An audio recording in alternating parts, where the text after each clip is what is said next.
PLN ini adalah juga bagian dari bangsa ini yang harus ikut serta mengamankan bangsa ini, sehingga kita perlu mengikuti pola pemerintah untuk penyebaran COVID.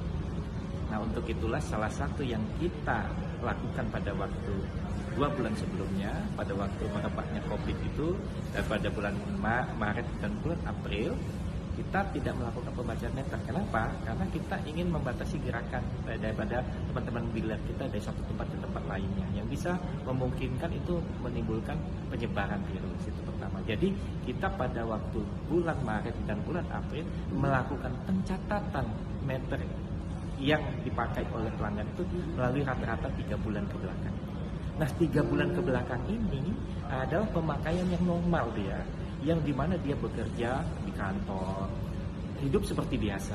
Jadi pemakaian 3 bulan kita hitung mulai dari Desember, Januari, Februari, gitu 3 bulan ke belakang. Tapi pada waktu COVID kan kebanyakan polanya berbeda. Sebagian besar itu bekerjanya di rumah, sehingga pemakaian mereka melonjak. Tetapi kita karena melihat ke belakang 3 bulan tadi, maka yang kita gunakan adalah rata-rata 3 bulan ini. Artinya ada selisih dari rata-rata 3 bulan dengan pemakaian sebenarnya.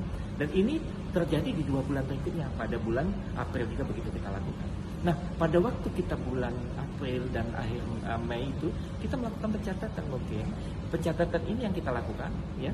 Kemudian itu kita lihat angka sebenarnya. Tentu saja kan ada selisih. Nah, selisih inilah kelihatan seperti lonjakan, tetapi sebenarnya itu adalah pemakaian real daripada pelanggan. Enggak ada. Yang paling jelas itu, yang paling mudah, meteran itu ada di pelanggan. Bisa dicek. Betul nggak bahwa pada waktu pembacaan sebenarnya itu sama seperti yang ada di pelanggan itu di meter. Itu saja. Kita tidak ada karena pertama PLN ini adalah tarifnya dilakukan oleh pemerintah yang menerbitkan harga satuan. PLN tidak bisa main-main karena itu adalah ketentuan yang ada permennya yang diterbitkan oleh pemerintah. Jadi PLN harus patuh. Jadi tidak akan ditambahi adanya kenaikan daripada tarif itu. Tapi kenaikan pemakaian iya ada. Dia bisa pertama kali untuk melihat seperti yang saya ceritakan tadi, meteran itu kan ada di rumah pelanggan. Jadi pelanggan itu bisa melihat sendiri pemakaian. Sebenarnya adakah kenaikan atau tidak itu terkendalinya pelanggan itu sendiri. Pelanggan memiliki meter yang bisa dilihat. Misalnya katakanlah di meter itu kan bergerak terus angkanya. Di capture aja dari pagi sampai malam, hari ini, besok di mana. Dan bandingkan dengan sebelumnya apakah memang tidak ada kenaikan. Itu yang pertama. Yang kedua, memang kenaikan tadi yang seperti saya ceritakan karena kita memakainya rata-rata 3 bulan sebelumnya. Nah, kita ada beberapa pengecahan untuk lakukan, istilahnya kalau kita perhatikan adalah dari kelebihan tadi ada suatu persentase kita coba untuk dirata-ratakan untuk pembayaran pada bulan-bulan berikutnya. Yang kita cicil itu adalah yang tadi sebenarnya selisih pemakaian yang sebenarnya akibat kita sudah berada work from home atau study from home tadi, yang akibat COVID-19 ini dengan yang biasa dia pakai yang kita katakan 3 bulan. Dan selisih ini yang sebenarnya kita ingin dia bayarkan berikutnya.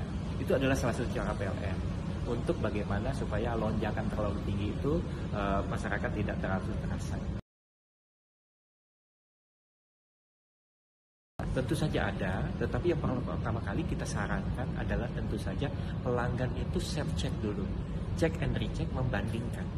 Tahu dari mana dia angka pemakaian biasanya kalau kita ada invoice bisa dicek di situ. Kalau nggak ada invoice bisa ditanyakan dengan PLN.